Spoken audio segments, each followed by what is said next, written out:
Hi everyone, Spider-Man 1991 here, and it's Saturday morning, time for my comic book reviews of the week. This will cover comics released on August 29th, 2012, and September 5th, 2012.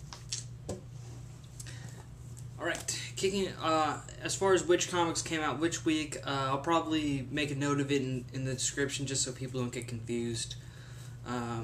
And also, the reason I didn't put the video up last week is because I didn't get my comics from last week until Tuesday, and then I had to wait another 2 days because UPS was delayed where I live, and now I had to get them on Thursday, and it was just a really big, confusing thing. Alright, well, back to the comic book review. The only book from IDW, Star Trek The Next Generation Doctor Who Assimilation, Part 4. We are now halfway through the Doctor Who Star Trek Next Generation crossover. And what happens in this issue is that the TARDIS trio, Amy, Rory, the Doctor, accompany Commander Riker, Worf, and Data to the site of a recent Cybermen Borg invasion. Again, in this story, the Cybermen and the Borg have joined forces, and they go there, they collect some wreckage, and when they get back to the Enterprise and they're going through it, the Doctor discovers video amongst some of the data, and he displays it, and it shows that the Cybermen have now started to betray the Borg. And then a few minutes later, the Enterprise sails by a huge amount of wreckage of Borg ships in the middle of space, and they discover that the Cybermen are now making their way to the Borg home planet. And of course, though, Captain Picard, he does not like the Borg at all. Mostly because he was during Next Generation, he was temporarily turned into one, Locutus of Borg. The Borg then contact the Enterprise and request a truce so that they can defeat the Cybermen together, but Picard refuses. And the Doctor does have a little protest to this, that, they should help out the Borg because he knows the Cybermen are deadly and will stop at nothing. But Picard's just like, nope, we are not helping the Borg at all. Alright, well, I thought this issue was very great, very nice for a halfway point now, as pretty much we've reached the climax of the book, which is originally the Cybermen and the Borg were working together. Now they've betrayed one another, as evil alliances usually turn out. The Doctor, he does not really want either race to be destroyed per se. He does agree that the Cybermen are terrible, but he doesn't want to kill them, and I don't think he wants the same thing for the Borg. Picard, on the other hand, we're starting to see some difference in the characters, because at first they seem to be getting along great. Now I think this is going to be the issue where they start to disagree, and in Picard's case, he hates the Borg completely, and he would pretty much just sit back and let the Cybermen wipe them all out. I still say this is a great series. I think Next Generation fans and Doctor Who fans, or fans of both, are going to really enjoy this series. Since we're about halfway through this series now, I would say if you want, you could try to track down the other 3 issues and this one, and start from there, but I think maybe this is the point where you'd have to wait for the trade to come out. Alright, moving right along, time for Marvel, and we'll kick it off with Web of Spider-Man 129.2. Basically, the Brooklyn Avengers discover that the killer is their landlord, who wants to try to get them out of the building so that he could sell it, make a profit. Okay, this was not very impressive. Very impressive story. The Brooklyn Avengers thing, it was just something that I think they're doing for humor for Spider-Man, not something that can be serious or anything like that. And they did release and this is the end of the .1s for Spider-Man's 50th anniversary. And I have to say that out of all of these, only one was actually pretty good, and that was Peter Parker Spider-Man 156.1. That's probably the only good one. The other two's, the one that were with Sensational Spider-Man and Web of Spider-Man, I don't think they were good at all. I mean, if they release it in a collected edition, don't get it. Just get Peter Parker Spider-Man 156.1, and that will just cover you, because that was by far the only one, in my opinion, that's ain't good. Okay, moving right along. Wolverine the X-Men, number 15, AVX tie-in. everyone pretty much everyone at the Jean Grey school kind of starts preparing for the big final battle that's going to take place with the Phoenix. Gladiator has made the decision to take his son back to the Shi'ar homeworld. However, he allows Warbird to stay in order to sort of figure out her own destiny. Also, Angel has now become the Jean Grey School's first official graduate, and they also offer him the position of graduate assistant to Beast. And Wolverine assembles his team of X-Men that's going to help the Avengers to take down the Phoenix, and I do like this lineup, though. It's a lot like the original one minus Cyclops and Jean, but it's very close, and I like it. Also, Professor Xavier is now going to get involved. That is going to be great. I cannot wait to see Xavier fight. Wolverine the X-Men. I'd say if you're reading Avengers vs. I wouldn't say this issue is necessary, not really for Avengers vs. X-Men, but I think it has its moments. I mean, if you're getting Wolverine the X-Men and you don't want a hole in your collection, then yeah, this isn't so bad, but you don't really need to read it in order for the main story arc of Avengers vs. I don't think you really need to read this for Avengers vs. X-Men. Okay, moving right along. Next, Marvel. Avengers Academy, number 36. Hazmat pretty much uses her powers to restore Metal back to his red metallic form, because his powers only started to activate when he was hurt. So he's back to his red metal form. Also, Reptile and White Tiger get their amulets back from the coat of arms, but they have to make a deal. But they had to make a deal with the spirits of the amulets. For Reptile, he pretty much had to reaffirm that he's going to be the champion of the dinosaurs in case they were ever attacked. And also, White Tiger, she makes a deal with the spirit of the tiger that he no longer causes her to go feral as long as he gets one day every lunar cycle to himself to do whatever.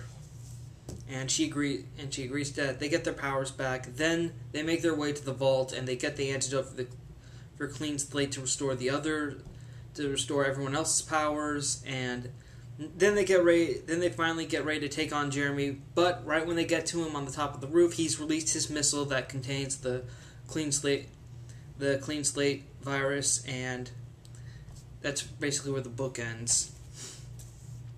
Well, Avengers Academy number 36. I'd say the main center stages are taken by White Tiger and Reptile in this, so if you're fans of those two, you'll like it. But basically, this is the second to last part in the final exam story arc, so this is just basically the issue where it's like, okay, everyone gets their powers back. That's pretty much it. Although, I'm pretty sure I didn't see Vale take the antidote for the Clean Slate program.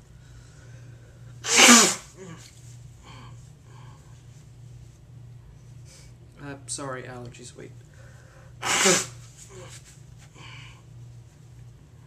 Yeah, real sorry about that, my allergies have been acting up. But back to the review. Avengers Academy, basically, like I said, everyone gets their powers back. This has been a very interesting story arc, to say the least. I don't know how they're going to end it. Next issue it's going to end, and then the issue after that will have there's going to be like a football game between the Avengers Academy, then Jean Grey School, and then we'll get to the final issue of the series in general.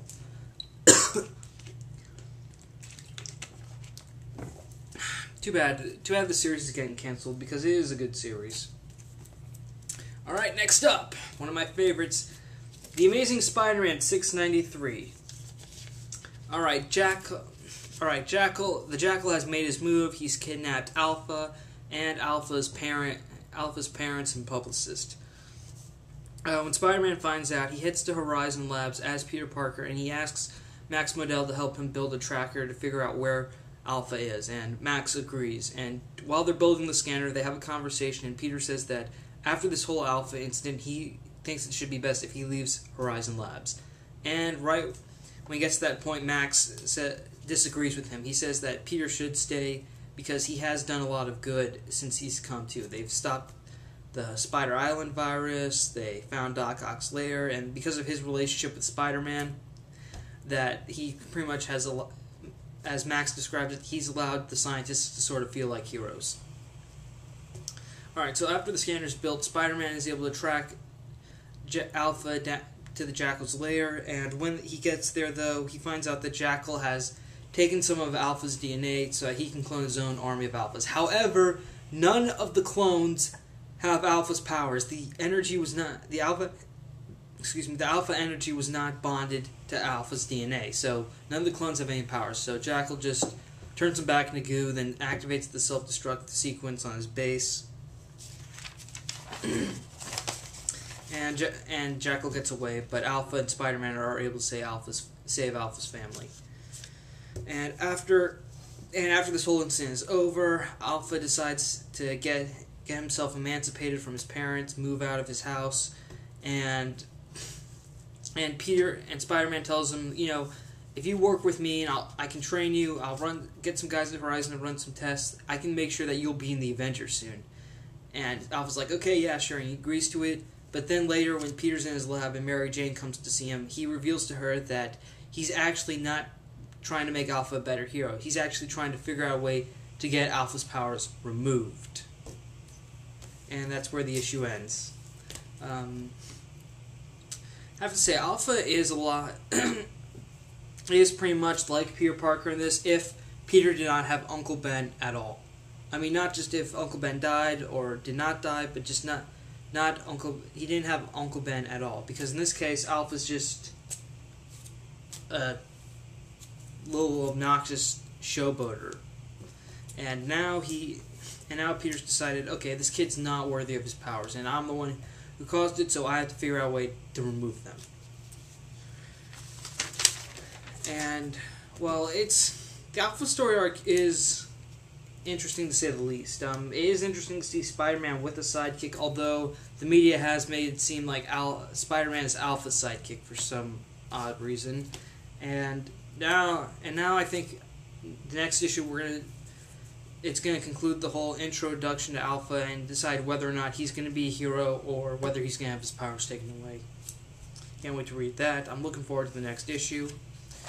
Alright, next up we have DC. First off, Justice League number 12. Alright, the League is able to get the upper hand on their battle with David Graves when they discover that Steve Trevor is alive the whole time. Wow, who didn't see that coming?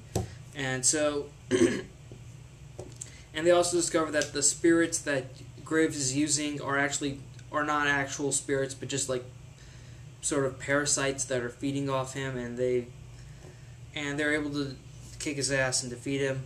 After the incident with Graves, Wonder Woman visits Steve in the hospital because he was in very bad shape at the end of the fight, and she tells him that the League is gonna ask for a new liaison, and now she kind of wants to really distance herself from Steve because she does care about Steve Trevor and doesn't want him or his sister getting hurt.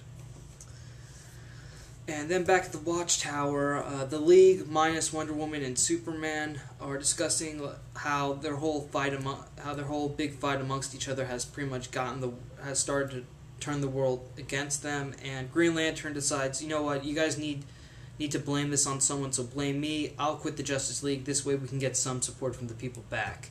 And that's pretty much the explanation about why Hal Jordan isn't going to be featured in the Justice League for a while. Well, half the explanation. The other half takes place in Green Lantern. Anyways, Green Lantern quits, and the rest of the heroes are kind of talking about like reforming the League. But first, Batman says, "Has anyone seen Superman and Wonder Woman?" And then we cut to the end scene where Wonder Woman talks to Superman about how it's hard, how she first got here and she knows people in relationships, and and they both kind of talk about how they've both feel different, and how even though they have friends and stuff, they still feel very alone, and boom, they kiss. That's pretty much what happened. Okay, the kiss scene around the world between Wonder Woman and Superman. I give it maybe a year tops, because I do not see this lasting long at all. I'm not a big fan of Wonder Woman and Superman, not just because I want Superman to remarry Lois Lane, but also because it doesn't seem like there's a challenge in the relationship. I mean, when it's a superhero dating a normal person, then there is sort of a challenge about whether or not they want to reveal their identity, how they have to hide it, stuff like that. But in this case, it's not really. I mean, he does tell Wonder Woman that he is Clark Kent, but just it feels like the relationship is forced because it is DC's big two popular main characters, two of their popular main characters. And I really don't see the Superman-Wonder Woman relationship lasting long, even though it's been featured in almost every single Elseworld. Well, maybe not almost every single Elseworld, but most of them. And I really just don't see the whole... That was the big deal with this issue, and I do not see it lasting long at all. You do get a preview about what's to come in Justice League. I think it looks... Well, with... you do get like a splash page of previews as to what's to come next year for Justice League, and some of it does look interesting. And also, we do get a preview of the new Justice League of America series coming out. And when I say a preview, I just mean that whole two-page roster shot that was released a few days ago. That's it. All right, moving along. Aquaman number 12. Aquaman finds where Black Manta is, and right when he attacks, he's joined by Mera and the others, and Yawara and Arthur's former friend Yawara almost attacks Dr. Shin, but then Vostak and Aquaman stop her by telling her that Shin wasn't behind this, and Black Manta almost attacks Aquaman from behind with the Scepter of Atlantis, which apparently had the power to sink Atlantis, and Black Manta nearly attacks Aquaman, but Vostok takes the hit and dies. After Vostok dies, Aquaman pretty much declares that he's definitely going to kill Black Manta now. Alright, well, Aquaman number 12. We've lost one of the other. We've lost another one of the others, and it is kind of a very... It's not a bad death scene because Vostok does thank Arthur for being his friend and says that he also thanks him for not letting him die alone, and that's how it ends. And of course now Arthur is even more determined to kill Black Manta. I do like... This has been a very great series so far. The others are supposed to conclude next month with issue 13. I can't wait to see whether Aquaman's going to kill Black Manta or not, but it is very interesting to notice now. Aquaman's still a great series. If you're still reading this, stick with it, because I think the ending is definitely going to pay off. Either Arthur is going to kill... I mean, I don't think he is going to kill Black Manta, but I think it's going to be something like he's almost going to kill Black Manta, but he still can't because he's not that kind of guy. Alright, moving along. The Flash, annual number 1. Finally, we get information about the Rogues. We've learned how the Rogues sort of went from guys with interesting devices to metahuman criminals. Basically, they used some sort of DNA replicator that would sort of bond their devices' abilities with them, giving them superpowers, but something went wrong and the thing exploded, which resulted in Mirror Master being trapped in the mirror world, and also Captain Cold's sister was near it at the time, and because of it, her body is now comatose, but her consciousness now exists in some sort of astral form, which is Glider. Alright, back in the present, Captain Cold agrees to sort of work with the Flash in order to stop the Rogues, because he feels like he owes the Flash one, and he doesn't really want everyone else ganging up on him, so Cold deals with his sister, while Flash deals with Heatwave, Mirror Master, and Weather Wizard in the mirror world, and Flash is able to get out of the mirror world with both Heatwave and Weather Wizard, but then Captain Cold knocks him out.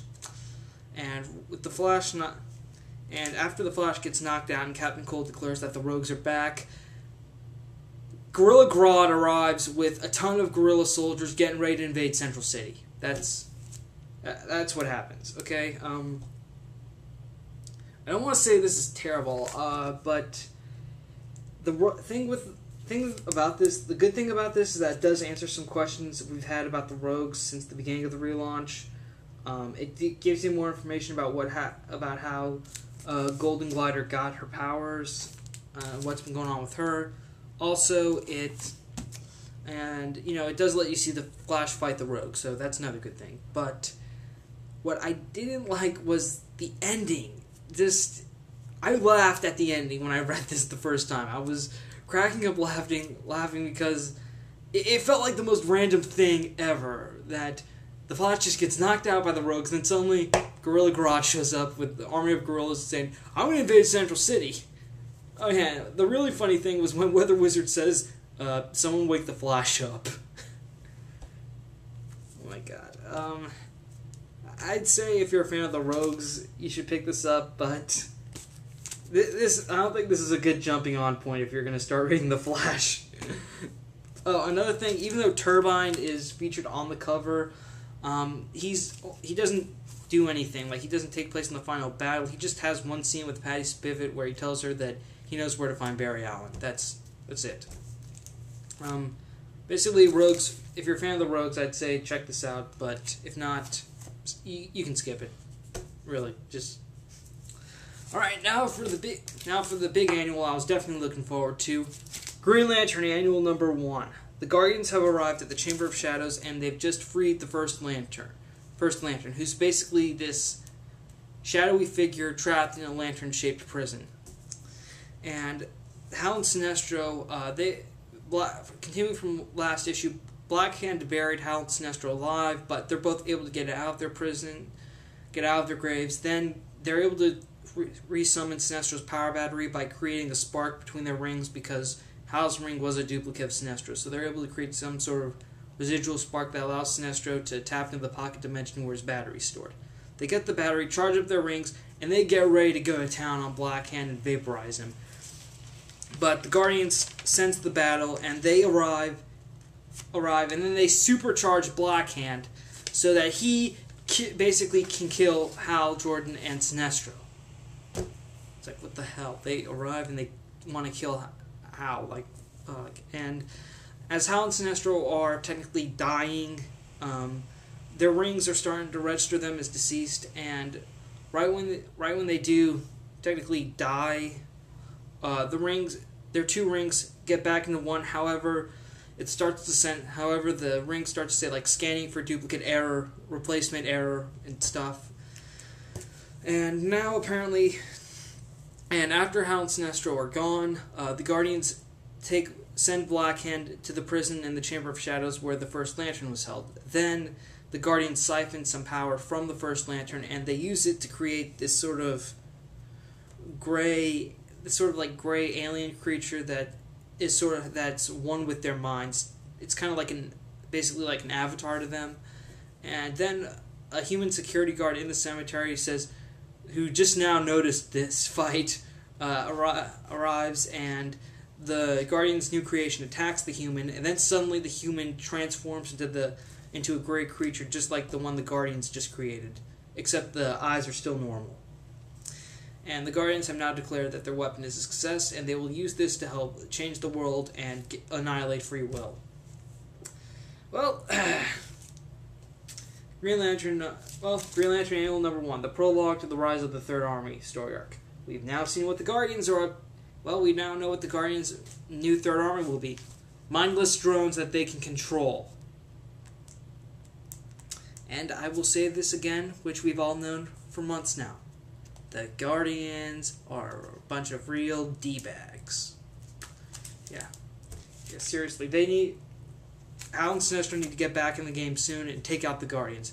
I mean, hell, Hal's already killed one Guardian. He can just take the other ones out faster. He can probably take out the other ones real quick. Alright, next up.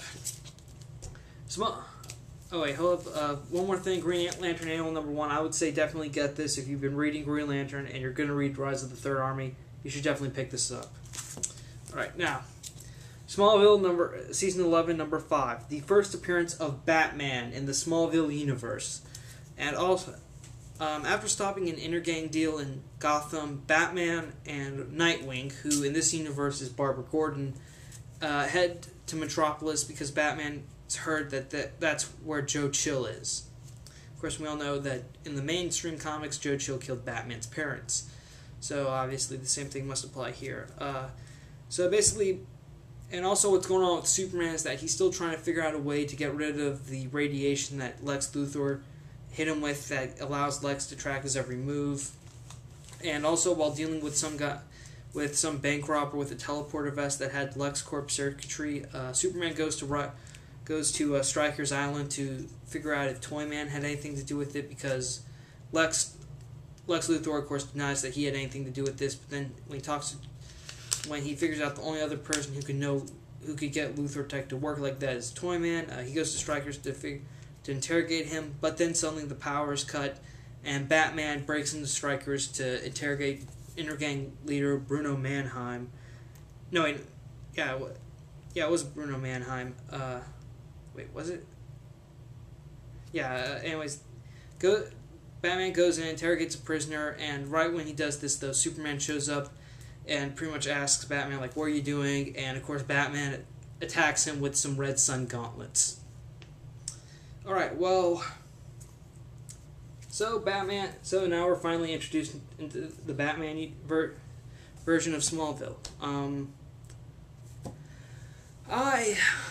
I think it's very interesting now that we're finally getting to see what happened to Bruce Wayne in this universe, because originally, before Smallville was developed, the creators of Smallville originally pitched an idea to the WB about sort of a Smallville version of Batman, except it would be Bruce Wayne before he becomes Batman, sort of training and learning detective work.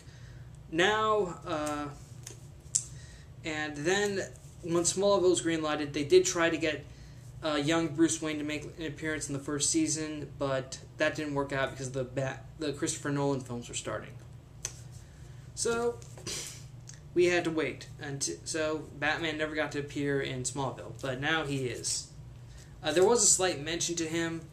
I think Chloe may have briefly mentioned Batman once, but there's never been any direct reference until now. So if you always wondered what Batman would be like in the Smallville universe, I would say you should start reading this story arc, because it does seem very interesting.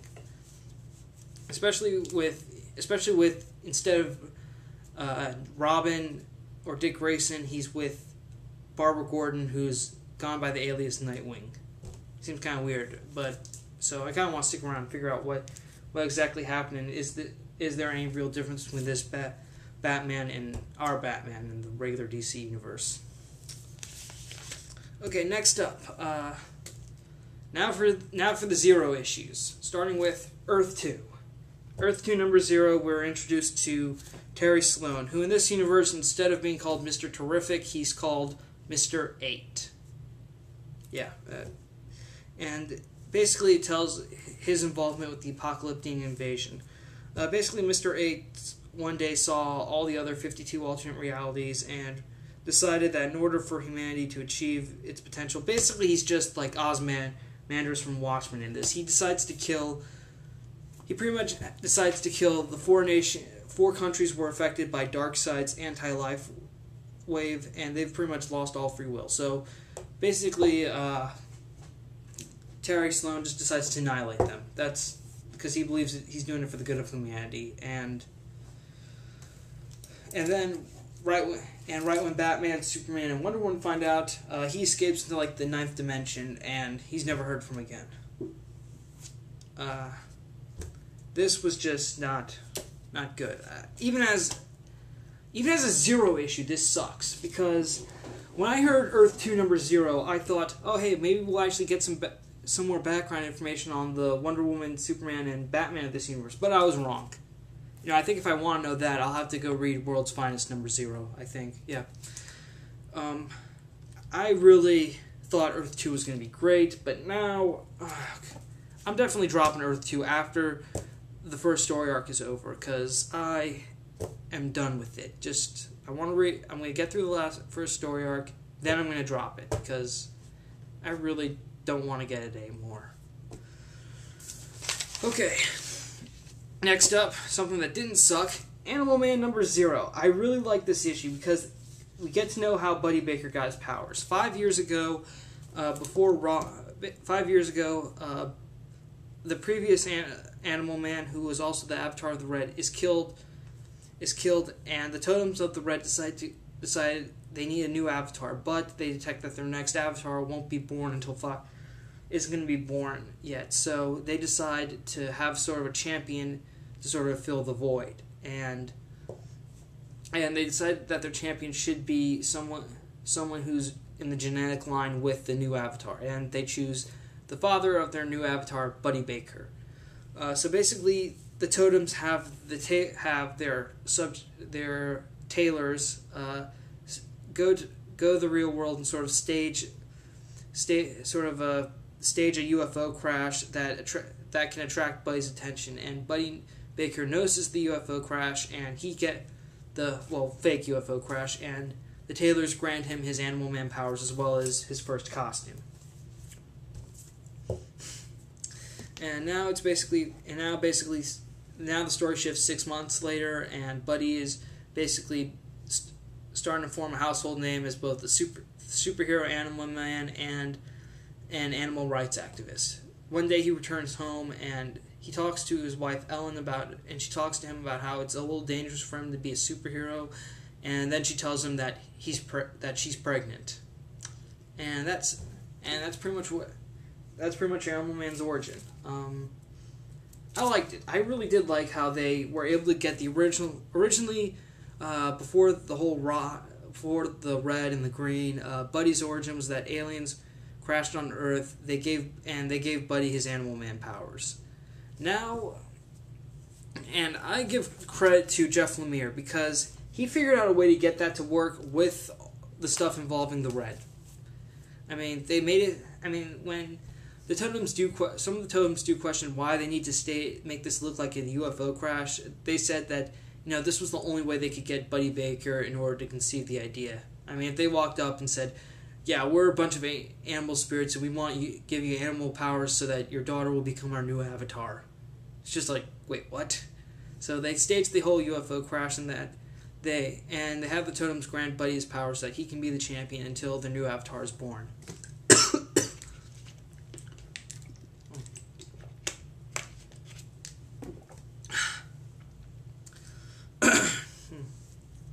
Yeah, sorry about that, but Animal Man number 0, yeah, it's a great origin issue. I would definitely recommend it.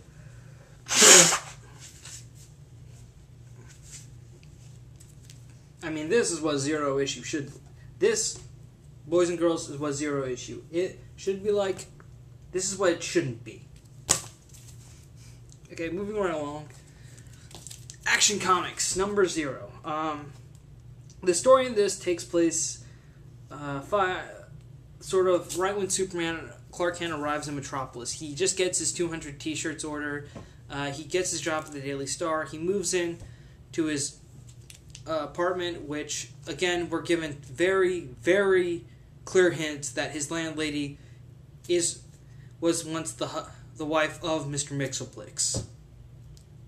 And also Superman, and basically it's sort of like Superman's first few adventures, and during one of his first adventures, Superman gets knocked out by a rocket launcher because, his powers aren't fully developed yet, and basically he gets knocked out. Then a boy comes by and steals Superman's cape, and it's just kind of a nice, charming tale where this boy he steals Superman's cape, but he uses it to go and sort of like stand up to his abusive father and get his little brother out of danger, and it's kind of a sweet story how eventually they do get to the trail yard, but when their father finds them, the boy with the cape gets caught in one of the rails and a train's about to come for him until Superman shows up, and the boy returns the cape, and Superman promises that this guy was not going to give you and your brother any more harm. And also it's the story, and also it sort of tells how Superman first appeared and how the Daily Planet first noticed him, and he gained his name Superman. Well, by the media, that's what they called him. I'd say if you enjoyed the first few issues of Action Comics, like the first story arc, you'll probably like this.